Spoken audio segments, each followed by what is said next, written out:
Betulnya makna wealth wisdom itu sendiri adalah bahwa kita mau memberitahukan kepada rekan-rekan semua bahwa kekayaan itu tidak hanya melalui dari uang.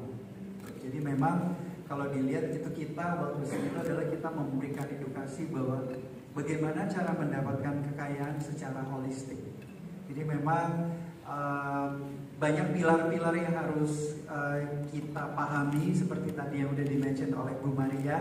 Ada 6 pilar yang memang menjadi fondasi dari pertama kali Permata Bank melaksanakan event wealth wisdom ini, which is 9 tahun yang lalu ya gitu kurang lebih. Jadi pilar-pilar itu banyak sekali. Pilarnya salah satu adalah relationship. Kemudian setelah itu ada social giving, terus ada tujuan hidup, ada kesehatan, ada juga momen-momen yang memang itu harus kita pikirkan. Karena memang kalau kita lihat contohnya misalnya momen itu pada suatu saat momen itu sudah hilang, itu tidak bisa dibayarkan dengan uang. Jadi memang 6 pilar ini adalah yang menjadi fondasi di mana kita melaksanakan wealth wisdom. Mungkin teman-teman media bisa lihat di sini. Jadi ada kehidupan financial yang cukup, tujuan hidup kita itu apa, kesehatan, hubungan dengan orang-orang di sekitar, kontribusi bagi lingkungan dan sosial, dan juga yang terakhir adalah momen berharga dengan orang tercinta. Begitu jadinya. Sebetulnya kita mengambil tema Harmonious Journey karena sebetulnya setiap tahunnya kita melakukan survei dan melihat, karena setiap tahun tema dari Wealth Wisdom itu berbeda-beda. Jadi tahun ini adalah Harmonious Journey. Jadi mungkin pada tahun ini kita melihat banyak sekali perubahan. Mungkin kalau tahun lalu kita dari era pandemi, kita berubah menjadi endemi. Dan juga pada tahun ini kita adalah karena banyak perubahan dari sisi politik, di mana nanti kita tuh akan melakukan pesta demokrasi tahun lalu, dan juga sebetulnya tahun ini kita juga ada nanti bonus demografi, which is 60% daripada penduduk Indonesia itu adalah masa produktif, which is 15 sampai 64 tahun. 15 sampai 64 tahun, tapi produktifnya itu adalah di bawah 40 tahun, tapi kurang lebih itu sekitar 60%. Dan juga mungkin kalau kita lihat di sini, jadi nanti tuh pemilu tahun depan itu mungkin pemilihnya itu 60% umurnya di bawah 40 tahun.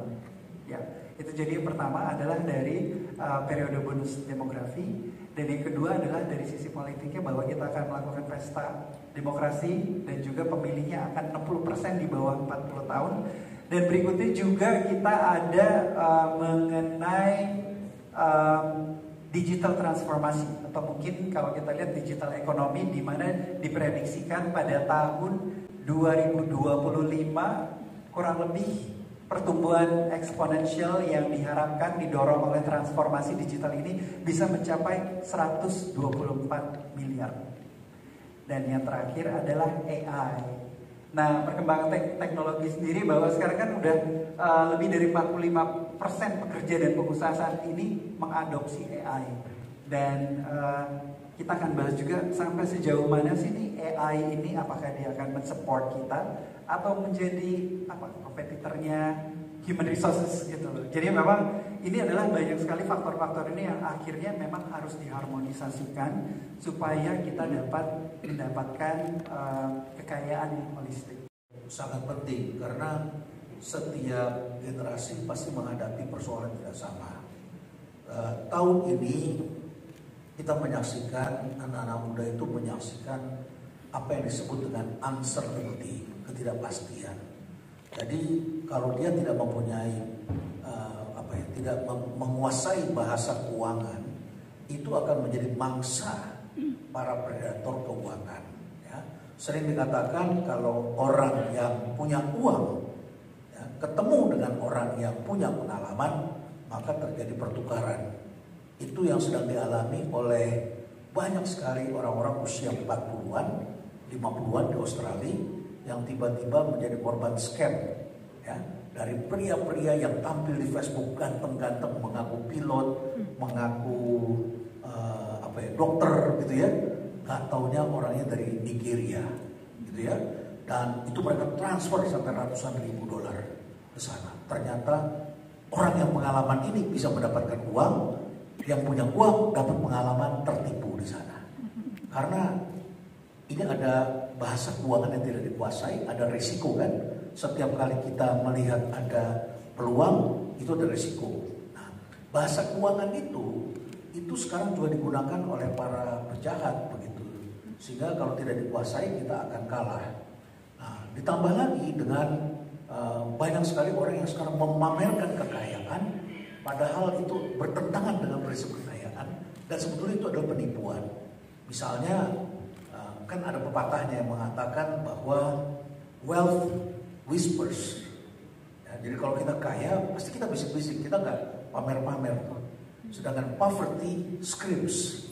Jadi orang yang miskin, orang yang sebenarnya punya duit itu yang teriak-teriak dengan pakaian yang hebat, yang apa, padahal dia lagi mengintai uangnya orang lain. Nah, digital literasi ini menjadi sangat penting selain tadi literasi keuangan, gitu ya. Dan ada literasi keuangan karena Einstein dulu pernah ngomong kalau kita menguasai bahasa keuangan maka kita bisa menguasai uang. Tapi kalau kita tidak bisa menguasai itu menjadi persoalan. Nah, ditambah lagi sekarang ada digital literasi. Digital literasi itu adalah kemampuan kita untuk membaca dunia digital. Gini loh, gampangnya gini. Atika punya anak usia 6 tahun, ya. Ditanya sama temannya, anakmu di mana? Ada di kamar, gitu ya. Kita lihat ada di kamar. Padahal si anak itu sedang menjelajahi dunia sampai ke pelosok-pelosok benua Afrika, Amerika Latin, Eropa dan sebagainya. Lagi ngapain dia? Dia mungkin lagi masuk ke dalam dunia keuangan, mungkin masuk dalam dunia yang berpotensi debit bully di sana. Barangkali ada pinjol, ada game online, begitu ya. Barangkali di situ ada kehidupan yang bisa mempengaruhi perilakunya dan segala macam begitu ya. Anak-anak kita itu menjelajahi dunia padahal physically dia ada di dalam ruangan kita. Nah, di sana juga ada resiko. Nah, menguasai bahasa-bahasa digital, bahasa-bahasa keuangan ini sangat penting. Tentu anak 6 tahun kita tidak bisa harapkan banyak kan untuk menguasai itu. Tapi harus ada wisdom bagi kita untuk memprotek anak-anak kita. Nah, demikian pula kita harus memprotek masyarakat kita dari serangan yang sekarang ini berbahaya sekali. Misalnya pinjol sekarang kan gampang sekali. Itu dapat duit gampang, tapi sekali kita akses tuh, kita mau buka ininya apa aplikasinya, kan dia minta apa? Minta phone book kita. Terus yang kedua dia minta gallery kita, akses pada gallery. Itu kalau dua itu sudah diambil, itu nilainya jauh lebih besar daripada sertifikat tanah, jauh lebih besar dari apalagi dari ijazah kita, ya. Dan itu bisa membuat kita miskin selama-lamanya, bahkan bisa membuat anak kita ingin gantung diri, bunuh diri begitu. Kenapa? Kan bisa dimanipulasi. Dan itu aset yang sangat mahal dan tentu kita perlu lebih wise, perlu mengajarkan masyarakat tentang bahaya-bahaya itu. Jadi inilah prinsip-prinsip yang kita perlu ajarkan. Hustle culture itu sekarang memang sedang melanda dunia. Terutama kalau kita tinggal di negara yang penduduknya semakin padat. Nah, kita harus kejar kereta, kita harus kejar macam-macam. Apalagi sekarang anak-anak muda kan 22 tahun, 20 tahun sudah jadi sarjana gitu ya. Dulu zaman saya nggak pernah mengalami yang disebut quarter life crisis. Karena when I was quarter, ya say quarter is 25 gitu kan, 25 tahun begitu ya. Kita belum lulus S1, ya. Umur 24 tahun baru dapat BA, belum apa-apa, ya. BA itu sarjana muda dulu tuh. Teman-teman di sini dari wajahnya saya nggak ada yang punya ijazah BA, langsung sarjana gitu kan, ya. Nah dulu 25 tahun, sarjana belum lulus, saya 25 tahun ketika diterapkan SKS. Generasi di atas saya itu 28 tahun, 29 tahun. Gak kepikiran 25 tahun itu sudah harus seperti apa. Nah, hustle culture ini menjadi semakin berat karena kecenderungan manusia adalah membanding-bandingkan dirinya dengan orang lain. Gitu ya. Jadi, quarter life crisis istilah anak muda sekarang itu terjadi karena mereka membandingkan dengan teman-temannya. Dia 25 tahun, udah menikah, udah punya anak, rumahnya udah besar, dia anaknya siapa, udah punya mobil, mobilnya keren lagi. Jadi merasa insecure. Nah makanya ada kata insecure kan gitu kan ya.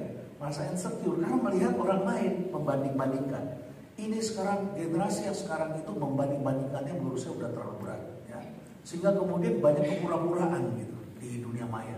Saya kalau setiap kali melihat orang berfoto tuh dengan ditonjol-tonjolkan ya, punya mobil, punya ini, punya itu, saya masih bilang ini kayaknya bukan mobil dia, ini kayaknya bukan punya, ini nyewa nih, ini kayaknya di hotel kayaknya dia cuma numpang foto doang. Ya. Pikiran saya begitu gitu ya. Sama aja sebetulnya sama, ini mohon maaf ya. Banyak juga orang yang bikin foto profilnya, ya, picture profilnya itu kayaknya mesra akur sekali dengan rumah tangganya. Padahal tuh lagi bermasalah gitu. Justru mereka nunjukin begitu, kayaknya lagi akur banget gitu teman-teman. Supaya orang melihatnya ke situ gitu ya. Nah itu banyak terjadi. Nah, hustle culture adalah whenever someone that compare herself to others, himself to others, maka dia akan merasa ketinggalan dan kemudian harus buru-buru untuk mengejarnya. Nah, rahasia dari kebahagiaan itu adalah pada kemampuan kita untuk mengendalikan hidup kita, mengendalikan karir kita, sehingga pada saat masih muda itu kita pikirkan adalah bagaimana kita mempersiapkan untuk hari esok. Jadi kaya itu atau sejahtera itu adalah bagaimana step-step kita bisa kendalikan hidup kita. Saya pernah membuat konten judulnya uang atau nama, ya, uang atau nama. Saya lihat ke belakang gitu. Pada waktu saya berangkat sekolah ke Amerika, teman-teman saya sudah keren. Saya waktu itu bukan wartawan kayak Anda nih, ya. Saya jadi wartawan, saya harus naik oplet dulu ya ke Tanah Abang. Dari Tanah Abang tuh saya harus kejar lagi, oplet lagi, ya, angkot ke Palmerah. Setiap hari saya begitu pakai ransel, ya. Pokoknya yang teman-teman hadapi saya alami itu. Terus saya bolak-balik, teman-teman saya sudah mulai pakai dasi, sudah berkantor bagus begitu ya. Sedangkan saya masih menjalani itu. Begitu selesai terus saya kerja jadi dosen, saya berangkat sekolah ke Amerika, teman-teman saya sudah punya kartu kredit macam-macam. Saya tuh tidak terpengaruh, gitu. Mobilnya bagus. Tapi begitu saya pulang tahun 98, apa yang terjadi? Teman-teman saya mobilnya bagus itu semua antri di rumah saya pinjam duit. Gitu. Sedangkan saya baru mulai growth. Mereka kena PHK tahun 98 gitu ya. Jadi saya refleksi di situ. Teman-teman saya beda sedikit gajinya pindah, beda sedikit pindah. Karena apa? Karena mereka cari uang, yang dicari cuannya itu. Sedangkan yang jalan yang saya tempuh itu adalah build up reputation. Kalau kita sudah punya itu melekat pada kita, then the money follows, wealth follows, happiness follows, always. Ya, hukumnya seperti itu. Jadi mungkin ini yang bisa kita sampaikan kepada anak-anak muda. Ya, jangan jangka pendek, jangan maunya cepat-cepat. Ya, terus ada kebaikan. Saya cerita lagi. Umur 26 tahun akhirnya pada waktu itu sebelum saya berangkat ke Amerika, saya jadi direktur. Orang yang menawari saya jadi direktur adalah orang yang saya wawancara sebagai wartawan. Jadi wartawan tuh saya manis kan gitu ya waktu itu ya. Saya gali, Anda lihat podcast saya jadi orang yang galak bisa jadi lembut sama saya gitu kan. Saya bikin ini, akhirnya dia senang namanya almarhum Gani Jeman, Pak Gani Jeman, Gani Jeman kelas 1. Dia waktu itu adalah seorang pengacara yang sangat terkenal. Kliennya banyak, terus ditawarin saya untuk pegang perusahaannya. Saya jadi direktur. Tapi setelah 2 tahun, tiba-tiba saya merasa kayaknya ini kepala gue di atas awan, tapi kaki gue nggak nginjek bumi. Makan di waktu itu hotel belum banyak ya, hotel bintang 4, bintang 5 saya makan. Saya nggak pede gitu. Saya nggak pede, saya nggak confident di usia segitu. Jadi akhirnya setelah 2 tahun saya datang ke Pak Gani, saya bilang, Kak, saya minta maaf. Saya kayaknya belum cocok jadi direktur, belum pantas. Dan akhirnya saya keluar dan saya menjadi dosen. Jadi I start again from zero gitu. Dan apa? Karena saya nggak mau cepat-cepat dan mungkin itu adalah keputusan yang baik yang saya ambil. Reputation itu artinya Anda bangun skills, Anda bangun kepercayaan. Percuma kita punya banyak uang tapi orang nggak percaya. Saya lihat beberapa orang kaya, ya kalau dia second generation, orang tuanya bekerja keras, dia pakai private jet, that's fine, ya kan? Tapi kan kita juga tahu apa iya Anda jual apa ya, jual kosmetik bisa beli private jet. Saya pun kalau bisa lebih kaya dari itu, saya nggak mau beli private jet karena ongkos merawatnya mahal, ya, pajaknya mahal. Terus lu pasang-pasang, petugas pajaknya langsung deketin, ganteng, udah bayar pajak belum, begituin kan? Ya. Itu orang banyak demen tuh ya kayak gitu-gitu ya. Makanya saya bilang kalau kaya lu bisik-bisik, jangan teriak-teriak begitu. Nah, jadi yang saya maksud adalah bangun step by step, skill, pengetahuan, nama baik gitu ya. Nanti kalau misalnya itu udah tumbuh, itu akan melekat sama kita dan gak akan hilang. Jadi jangan cepat-cepat didapatkan. Terus sekarang itu banyak sekali orang yang punya uang, gak bisa pakai uang itu banyak banget. Maka kenapa dia harus pakai? Karena orang sorot dia. Karena uangnya bukan uang yang halal. Ya, wealth is okay as long as ya, Anda tidak merasa bersalah. Ya kan? Nah, orang-orang yang merasa bersalah itu bingung mau pakainya. Jadi dia perlu orang yang jadi itu sama dia gitu loh. Ya. Anda nggak lihat tuh ada mas-mas di jalan di kampung, namanya dia dijadikan STNK, mobil-mobil mewah gitu ya kan. Orang yang punya siapa, tapi ternyata di STNK-nya atas nama orang lain begitu. Yang tinggal di kampungnya nggak tahu menahu begitu. Jadi menurut hemat saya sekarang banyak sekali orang cari penghitan. Nah, ciri-ciri mengenali money laundering adalah teman kita tiba-tiba jadi kaya banget gitu dalam waktu sekejap begitu ya. Kaya banget, nggak masuk akal dari pendapatan kan kita bisa ngitung begitu ya. Bukan iseng sih, tapi gampang banget ngitungnya begitu. Asal kita ngerti bahasa keuangan dan mereka sengaja pamer-pamer, padahal nanti yang pakai orang lain begitu. Jadi hati-hati terhadap seperti itu. Jadi usia cukup dewasa gitu ya. Waktu muda sih harus pikiran di situ bukan duit gitu ya. Jadi memang pemikiran itu memang kalau tidak diajarkan hanya bisa kita dapatkan ketika kita melewati kedewasaan gitu loh. Bagaimana pentingnya kesehatan, mental, fisik, hubungan sosial, hubungan dengan keluarga, contribute kita ke society. Kalau anak 15 tahun atau masih muda mungkin they just heard about it, tapi mereka tidak merasa ada needs untuk itu. Nah, itu sebenarnya apa yang sekarang ini wealth journey yang memang sudah saya terapkan juga ya, Mas Glenn ya, dimana bagi saya at the end, bagi saya yang terpenting adalah saya memiliki kualitas hidup yang baik. Syukur, alhamdulillah di masa muda saya waktu itu saya merasa saya sudah cukup bekerja keras sehingga sekarang ini walaupun saya tetap nyari duit ya Mas Glenn, sekarang ini saya diberikan kesempatan untuk memanagenya dengan baik sembari untuk mengharmonisasi ya bahasanya ya, mengharmonisasi aspek-aspek lain yang adalah yang sesungguhnya adalah kekayaan itu sendiri dalam hidup ini buat saya, value itu sendiri dalam kehidupan. Bekerja, oke, kalau pengalaman aku pribadi ya, aku menggunakan kesempatan di masa produktif aku. Ini kalau kita ngomong di dunia entertainment ya, to be spesifik ya, memaksimalkan walaupun tetap menjaga ada kualitas, ada keprofesionalan, memaksimalkan di usia di masa-masa produktif aku.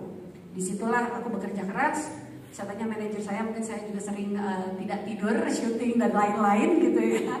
Jadi emang saya udah kesadaran itu, mensyukuri kesempatan itu menurut saya itu penting gitu. Disitulah aku benar-benar bekerja keras dan aku udah memahami pada saat itu, oke, gue kerja keras sekarang, semoga insya Allah kedepannya gue sudah mendapatkan cukup uang sehingga gue bisa untuk fokus ke aspek lain dalam kehidupan ini. Mungkin satu dulu ya dari sekian banyak aspek. Beberapa banyak hal yang harus diharmonisasi.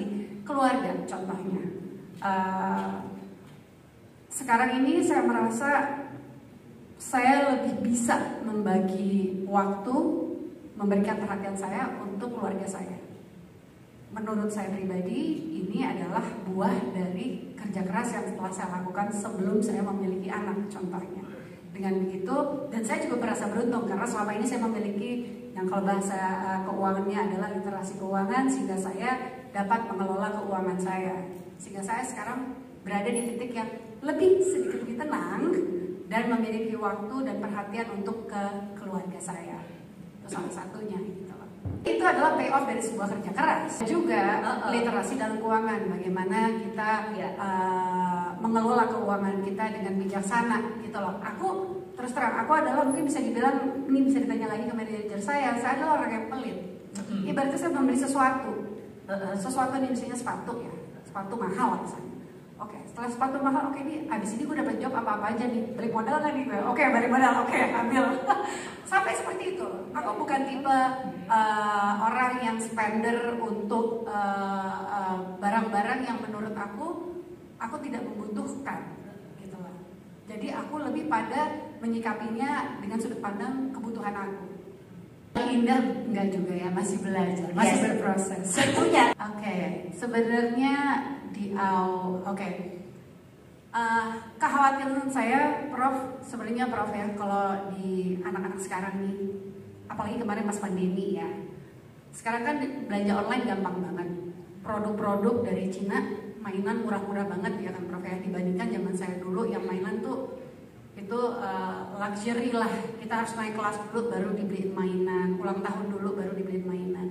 Nah jadi ada habit yang saya khawatirkan pada anak saya adalah ada habit untuk mereka bisa dapetin apapun yang mereka mau, karena parents juga. Jadi ibaratnya anak saya mau beli mainan di salah satu e-commerce lah, harganya 75.000 misalnya, buatan Cina, kualitasnya kurang begitu baik, tapi kita pikir ya udah nanti juga hancur. Nah tapi dengan melakukan itu terus menerus, akhirnya kami khawatir, aku dan suamiku khawatir suatu saat nanti dia akan terbangun habit bahwa dia bisa mendapatkan apapun yang dia mau easily, just one click away, apapun itu yang dia mau. Nah itu adalah yang kami khawatirkan sebagai orang tua di masa ini gitu. Nah setelah itu akhirnya aku coba ini kayaknya udah harus mulai diarahkan. Waktu itu usianya masih 4 tahun, 5 tahun. Jadi di usia itu aku udah mulai kasih konsep budgeting gitu.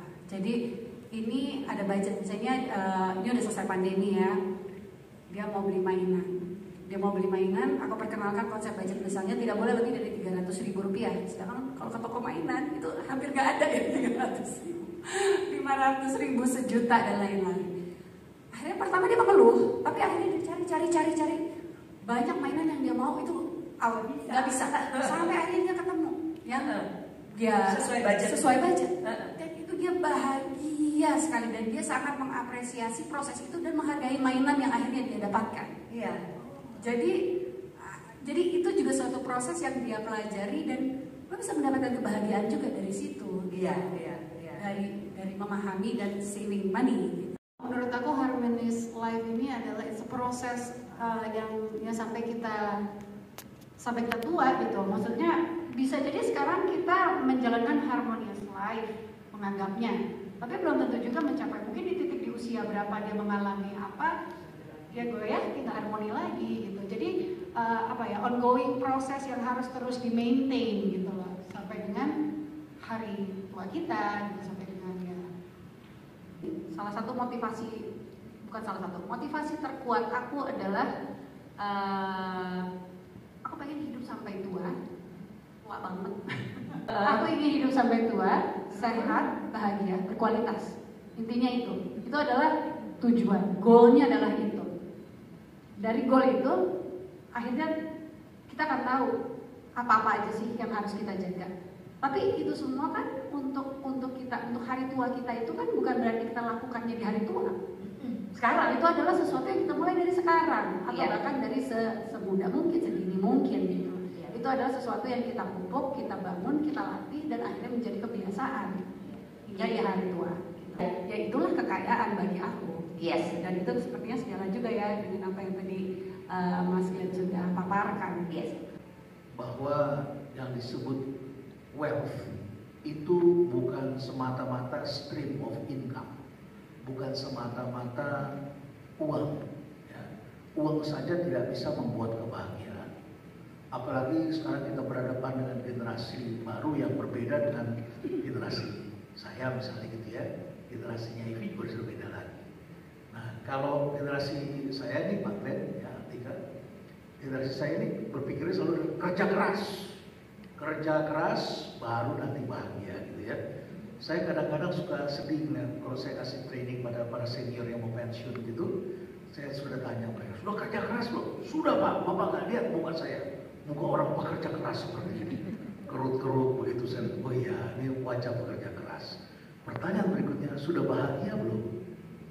Ya, saya lihat di banyak grup WA, banyak orang yang sekolahnya hebat, banyak orang yang kantornya hebat, tapi kata-kata yang diucapkan, kekesalan mereka tentang situasi, topik-topik yang mereka pilih untuk bahas, kok jadinya sepertinya tidak bahagia. Untuk menerka orang bahagia atau tidak itu bisa dilihat dari kata-kata yang mereka ucapkan. Apakah yang diucapkan itu sumpah serapah, amarah, kebencian, atau suatu pujian, penghormatan, atau sesuatu yang mereka lihat kekaguman, bisa melihat keindahan, perspektif bisa dilihat dari beragam sisi, dan kemudian dia bisa menikmati hidup. Kan kita bisa melihat itu. Uang saja tidak bisa membuat bahagia. Nah, anak-anak muda sekarang ini kebalikan. Mereka itu bisa kita lihat kan bagaimana mereka berburu tiket, walaupun tiket Taylor Swift 11 juta rupiah, walaupun mereka nggak mikirin harga tiket pesawat terbangnya ke sana pada saat 55.000 orang pergi ke Singapura, semua berapa duit harga tanggal itu, ya tanggal itu hotelnya berapa, emang keangkut semua kan harus ada berapa hari sebelumnya udah sampai di sana. Nah, generasi yang sekarang kesan saya adalah bahagia dulu baru bekerja keras. Karena melihat orang-orang yang dulu kerja keras tidak bahagia gitu ya. Jadi tidak perlu punya ini tapi cukup punya akses dan sebagainya. Tapi yang ideal apapun juga menurut saya adalah balance. Ya, apapun balance. Tadi sudah disebutkan kesehatan. Menurut saya ya kesehatan itu penting banget. Generasi saya adalah generasi atau generasi sebagian kita adalah generasi yang ketemu dokter spesialis. Sakit jantung datang ke dokter jantung.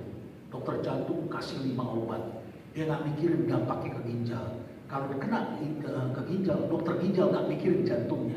Pokoknya kasih obat 5 lagi, makin kena ke lambung. Lambungnya kena ke lain-lain.